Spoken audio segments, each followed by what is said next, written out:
a plan. A plan is inevitable. A plan with anything is inevitable. Preparation is the key to all things.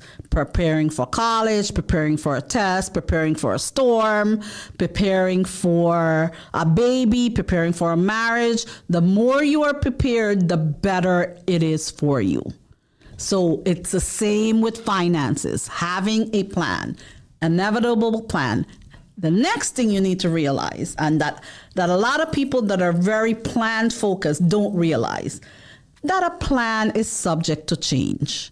That does not mean you shouldn't have a plan, but you have to realize that you have the plan, but know that it will change. That's okay. You already have your outline. You already have your plan. Everything changes. Not everything is up to you in certain situation. And I always say God guides me. I, do my best and he does the rest. But that my best involves a plan. When it comes to finances, my best involves a plan. Thank you so much for tuning in. As always, feel free to give me a follow to get updated on new and upcoming episodes, and listen in every Tuesday and Thursday, where I teach you smart money habits so you can make better money choices with a financial goal focus.